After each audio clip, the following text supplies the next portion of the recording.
Hai guys, ini berita baru lagi di pejabat gubernur PJS Gubernur DKI Jakarta Heru Budi Hartono membuka lagi sistem pabrikasi kembali ke pabrik Jakarta. Dalam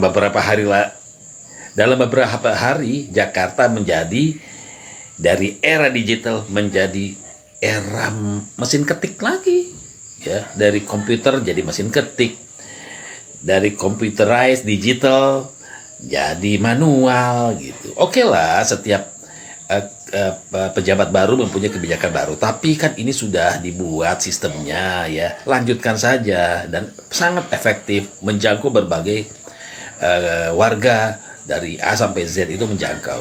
Tapi kalau seperti ini kan orang buang waktu, buang biaya, buang tenaga. Bapak harus pikirkan itu, Pak. Bolehlah, Pak, yang lama, tapi kan sudah efektif lagi.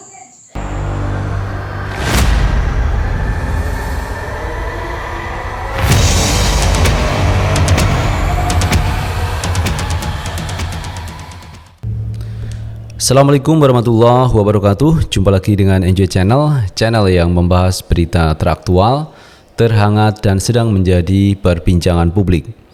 Sahabat Enjoy Channel, kali ini yang akan kita bahas mengenai program dari Gubernur DKI Jakarta yang baru atau PJ Gubernur Heru Budi Hartono yang sekarang ini membuka posko pengaduan warga di Balai Kota DKI Jakarta.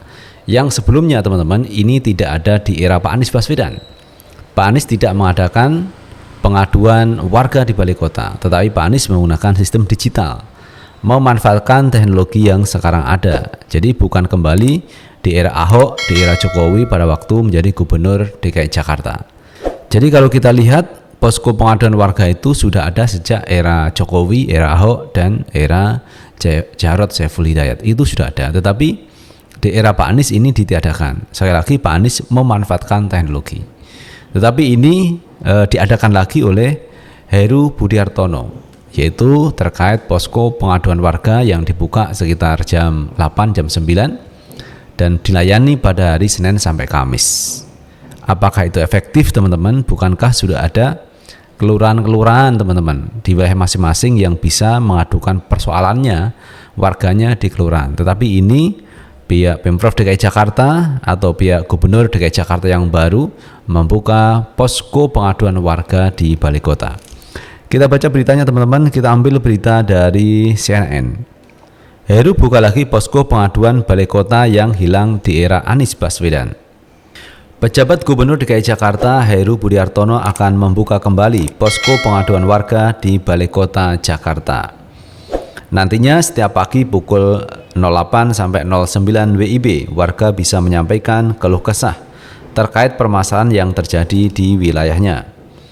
Insya Allah begitu, besok saya melakukan pengarahan ke seluruh pejabat DKI, kata Heru di Balai Kota Senin 17 Oktober 2022. Posko pengaduan masyarakat di Balai Kota sempat digelar pada era kepemimpinan Jokowi, Basuki Cahayapurnama alias Ahok, hingga Jarod Saiful Hidayat. Namun posko pengaduan itu sempat hilang di era kepemimpinan Anies Baswedan.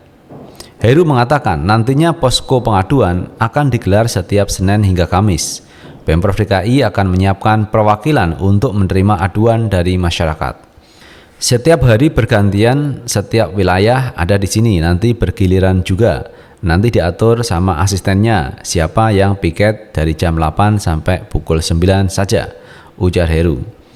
Ketika datang dari jam 8 sampai 9, setelah itu membawa apa yang didiskusikan oleh masyarakat di sini, pengaduan, dan nanti akan dibawa ke wilayahnya masing-masing dan didiskusikan, ungkapnya.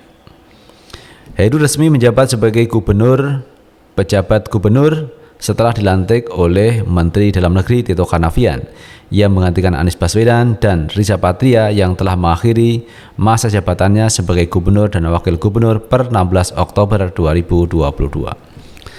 Nah itu teman-teman terkait program dari Heru Budi Hartono yang membuat yaitu posko pengaduan warga di Balai Kota DKI Jakarta. Posko ini ada sebenarnya dari era Gubernur Jokowi, Gubernur Ahok, Gubernur Jarod Saiful Hidayat. Tetapi di era Pak Anies ini ditiadakan karena Pak Anies menggunakan sistem yang sekarang ada, sistem IT yang sekarang ada itu dimanfaatkan. Jadi tidak perlu datang ke balai kota, cukup dengan telepon itu selesai teman-teman. Jadi menggunakan IT yang sudah ada, intinya seperti itu. Dan ini kalau kita melihat teman-teman, dengan datang warga di balai kota ini kan sudah mengeluarkan biaya, waktu, tenaga untuk datang ke kantor balai kota DKI Jakarta. Padahal teman-teman, di setiap kelurahan itu kan sudah ada Pak Lurahnya yang bisa menyelesaikan masalah-masalah yang ada di wilayahnya. Jadi sebenarnya tanggung jawab Pak Lurah teman-teman terkait pengaduan warga, tidak perlu ke balai kota. Kalaupun ke balai kota, ya ini bisa dilakukan dengan telepon saja, kan cukup, tidak perlu datang teman-teman. Dan bahkan Pak Anies sudah menyediakan terkait itu, IT terkait pengaduan warga. Jadi memakai sistem informasi, memakai sistem digital yang sekarang sudah berkembang teman-teman. Jadi orang melakukan pengaduan itu tidak harus datang ke kantornya. Seperti halnya teman-teman yang sudah kita pakai ya, misalkan listrik mati, telepon rusak, itu kan cukup dengan HP teman-teman. Kemudian kita kirim pesan di call center, itu sudah tertangani. Jadi tidak perlu datang langsung ke kantornya. Dan itu yang sudah dilakukan pihak Pak Anies Baswedan. Jadi tidak menyusahkan warga masyarakat lah. Kenapa harus datang dari jauh, apalagi nanti antri di situ. Kemudian untuk mengadukan persoalannya, kan sebenarnya cukup lewat teknologi informasi yang sekarang ada. Ini kan sudah 2023, masa kembali ke belakang lagi. Dan sekarang dibuka lagi oleh Heru Budi Hartono, kalau warga ini melakukan komplain atau pengaduan silahkan datang di balai kota. Dan ini waktunya dibatasi hanya 2 jam teman-teman, jam 8 sampai jam 9. Apakah ini cukup? Kalau ini warga yang banyak datang, apakah terselesaikan? Nah, sebaiknya menurut saya benar apa yang disampaikan oleh Pak Anies Baswedan, menggunakan IT, menggunakan sistem teknologi yang sekarang ada. Jadi tidak perlu datang rame-rame ke balai kota. Tetapi setiap gubernur, setiap pejabat tentu punya style masing-masing. Tetapi kalau kita bicara efektivitas, ini tidak efektif menurut saya kalau harus datang ke balai kota hanya mengadukan persoalan dari warga. Lebih baik warga datang aja ke kelurahan masing-masing. Kalau nanti pada akhirnya teman-teman di Pemprov DKI Jakarta nanti dilempar ke lurah masing-masing. Nah berarti kan warga tidak perlu dong datang ke balai kota. Lebih baik langsung datang ke kelurahan, yaitu datang ke kelurahan kemudian diskusi dengan Pak Lurah untuk menyelesaikan persoalan-persoalan yang ada di wilayah masing-masing. Jadi itu teman-teman perbedaan antara Pak Heru Budi Hartono dengan Pak Anies Baswedan dalam hal pengaduan masyarakat. Kalau Pak Anies menggunakan sistem IT yang sudah ada, menggunakan teknologi, tetapi Pak Heru ini memberikan bangku kepada warga masyarakat yang ingin datang ke sana, silahkan, kemudian nanti dicatat oleh petugas, dan dari petugas nanti didiskusikan dan dikembalikan ke lurah masing-masing. Jadi itu teman-teman yang bisa kita bahas terkait Pak Heru Budi Hartono yang membuka kembali posko pengaduan warga DKI Jakarta di balai kota, yang ini di era Pak Anies Baswedan ditiadakan, tetapi ini dihidupkan kembali oleh Pak Heru. Terima kasih teman-teman telah menonton video ini. Jangan lupa like, subscribe, share, dan komen di channel ini agar kita bisa membangun channel ini menjadi lebih baik lagi. Sukses selalu. Assalamualaikum warahmatullahi wabarakatuh.